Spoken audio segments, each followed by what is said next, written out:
دوستو، آپ سلطان محمود غزنوی رحمۃ اللہ علیہ کے نام سے تو واقف ہی ہوں گے۔ یہ ایک بادشاہ تھے اور ان کا ایک غلام تھا، ایاز۔ ایک مرتبہ بادشاہ کے مصاحبین نے بادشاہ سے یہ شکایت لگائی کہ بادشاہ سلامت، ایاز کی ایک الماری ہے، یہ اس الماری کو تالا لگا کر رکھتا ہے۔ وہ روزانہ اس الماری کو کھول کر دیکھتا ہے اور کسی دوسرے بندے کو دیکھنے نہیں دیتا۔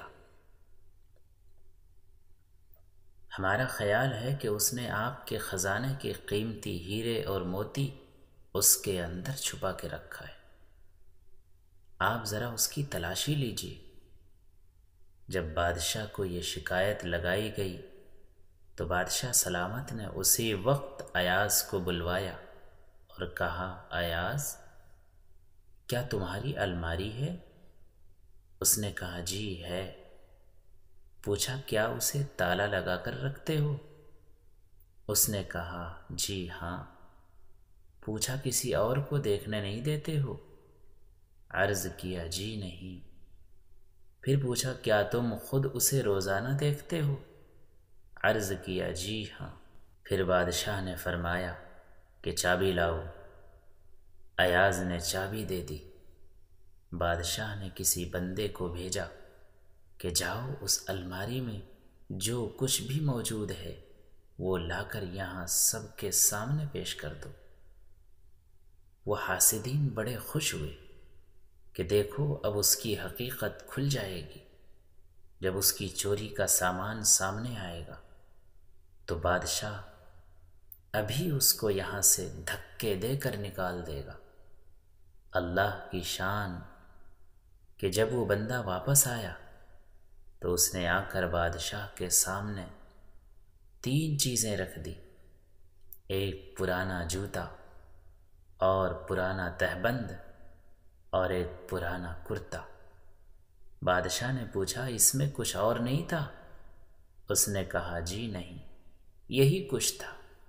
بادشاہ نے کہا، ایاز، اس میں تو کوئی ایسی قیمتی چیز نہیں ہے جسے تم تالے میں بند کر کے رکھو اور کسی دوسرے کو دیکھنے بھی نہ دو، اور کوئی ایسی چیز بھی نہیں ہے کہ جسے تم روزانہ آ کر چیک کرو کہ ٹھیک ہے یا نہیں۔ اس نے کہا، بادشاہ سلامت، بات یہ ہے کہ میرے نزدیک یہ بہت قیمتی ہے۔ بادشاہ نے پوچھا، وہ کیسے؟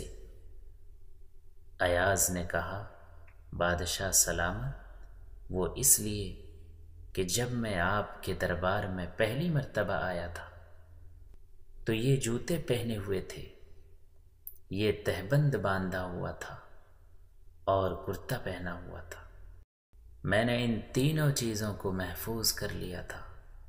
اب میں روزانہ الماری کھول کر ان کو دیکھتا ہوں اور اپنے نفس کو سمجھاتا ہوں کہ ایاز، تمہاری اوقات یہی تھی، تم اپنی اوقات کو کبھی نہ بھولنا۔ اب تمہیں جو کچھ ملا ہے یہ سب تمہاری بادشاہ کا تم پر احسان ہے، لہذا تم اپنے بادشاہ سلامت کا احسان سامنے رکھنا۔ بادشاہ سلامت، اس طرح مجھے اپنی اوقات یاد رہتی ہے کہ میں کیا تھا اور مجھے بادشاہ کے قرب نے کیا کیا عزتیں بخشی۔ کاش ہماری بھی یہی کیفیت ہو جاتی کہ ہم اللہ رب العزت کی نعمتوں کا استحضار رکھتے اور اپنی اوقات کو یاد رکھتے۔ ہمیں تو ذرا سا کچھ مل جاتا ہے تو سب سے پہلے اپنی اوقات کو بھول جاتے ہیں۔ یہ سمجھنے لگتے ہیں کہ ہمیں جو کچھ ملا وہ میری محنت سے ملا۔ محنت تو ایک بہانہ ہے، رب کا کام رزق پہنچانا ہے، تم کو دینے والا کوئی اور ہے۔ اگر اپنی محنت سے ملتا تو بعض لوگوں کو کبھی ایسا بھی ہوتا کہ محنت کے بعد بھی نہ ملا۔ شکر کرو اپنے پروردگار کی نعمتوں پر۔ اور صبر کرو آزمائشوں پر، یہی بندگی ہے اور یہی زندگی ہے۔